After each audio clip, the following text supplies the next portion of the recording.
Here to weigh in is our A-plus panel for the day, CEO of the Patriarch Organization, Eric Schiffer, and host of Watchdog on Wall Street, Chris Markowski. Gentlemen, thanks for joining us today. Chris, let's start with you. There's been a lot of back and forth. We heard the president this weekend go back with a different number.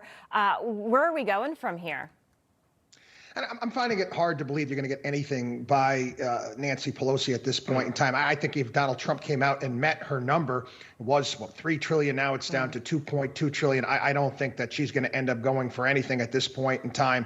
I think that she probably feels if those checks start going out and Donald Trump's name is on those checks, I know it's going to be difficult to get them out before the election. I think it'll be a win for the president. And I think that's the last thing that she wants to have happen right now. Yeah, Eric, it sounds like she's making it political. We have millions of people who are out of work. We have families who need money. We have lots of moms and dads who have stopped work because they have to stay home and teach their kids. So this is really needed now. It's needed. There are a lot of people that are suffering. She has a very strong hand. I think that Pelosi at this point, unless there's going to be tremendous additional pressure from either the media or the public, I don't see her doing anything. And she will hang on, wait till there is a change in the administration. And, you know, she just doesn't have the need to at this point. I mean, she's holding all the cards.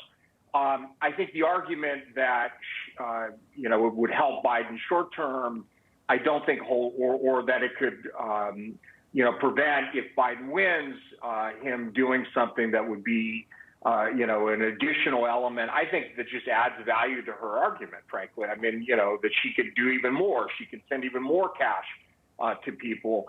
So Donald Trump is in a difficult position because he could certainly benefit from this, but I don't think she's going to let it happen. Yeah, Chris, you know, there's been talk of should be pieces of the bill. Should we just get, you know, the checks for $1,200, or should we just do the PPP loan for business owners? Do you think that it will be a standalone bill, or what do you think?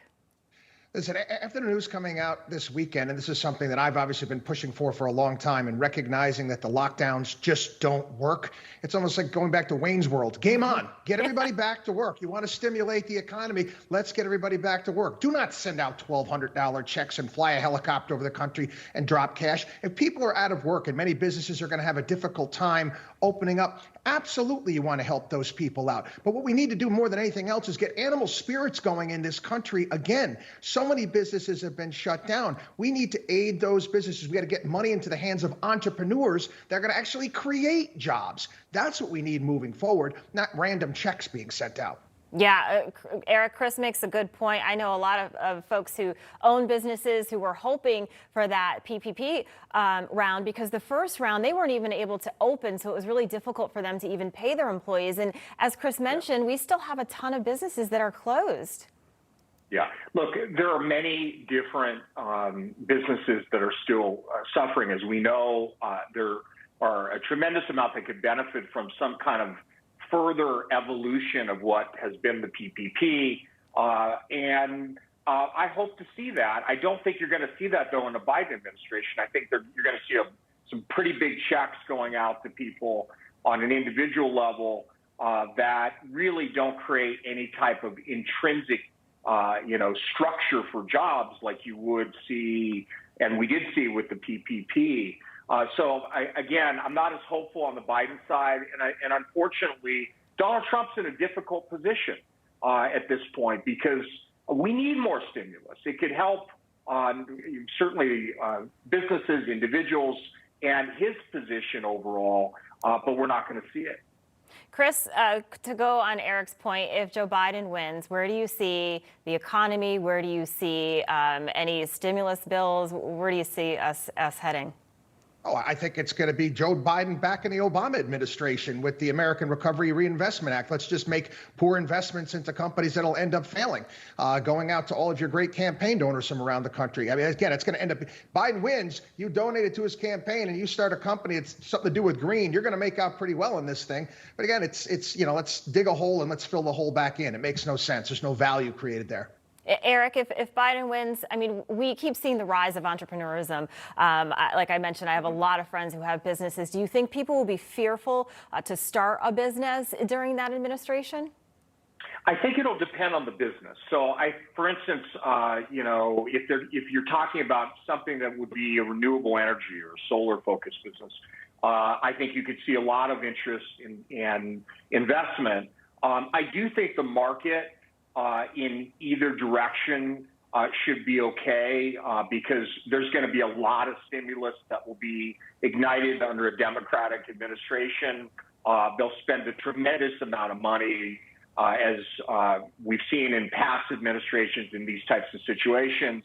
But in terms of starting a business, you're going to want to be careful about the niches. Digital is going to be great. Obviously, I think it continues to be good now. But other industries you'll want to be mindful of. And again, you have to pick your battles, but it will be a typical, in many ways, Democratic administration, not unlike what you saw in Obama. Chris, do you see us going further? Say we get the PPP or something, comes from the stimulus bills. Is there anything else that you would want President Trump or the Democrats to put in this stimulus bill? Well, the PPP program depends how they're going to go about structuring it. The Federal Reserve put together this ridiculous Main Street lending program that nobody got involved with at all because it was just structured just horribly. I think if I was going to add something different than sending money out, it would definitely be tort reform, protecting these businesses if they decide to open up, or if you reopen a restaurant somewhere, an attorney doesn't knock on your door and say, I know somebody that got sick at your place. That is something that we definitely need to have moving forward. Yeah, Chris, do you agree about that? Because, you do. Business owners are scared, especially restaurant owners or salons. If somebody gets sick, are they going to get sued and then lose their business? I think that tort reform in these situations is an important component in the whole kind of matrix of what you're looking at for businesses to feel comfortable moving forward. But I think you need far more and bigger vision as to what we can do to motivate people to want to spend money. We saw it with the PPP, but we can think even bigger. We can think in ways that would create a better framework for the future, not just in solar particularly, but in all of perhaps technology and in other industries that are hurting, even manufacturing, so that people are going to want to invest in this country. And I hope that we'll see that kind of ingenuity in either administration. All right, Chris, we've got about 15 seconds left. What do you expect to see for unemployment numbers? I mean, they've actually not been as bad as what we were thinking, but do you expect it to continue in that trend? I think we're getting to a point where we're hitting a wall, and I think many corporations out there are starting to look back saying, okay, we're kind of past the beginning and part of COVID, and it's not going to be so politically uncorrect for me to start laying people off, and you're going to start seeing some major companies laying off. Again, until we open up the entire country, I think we're going to continue to meander around at this pace. Oh, all right. Well, Chris Markowski, Eric Schiffer, thank you so much for joining us today. Coming up, we'll be back with more American Agenda after this.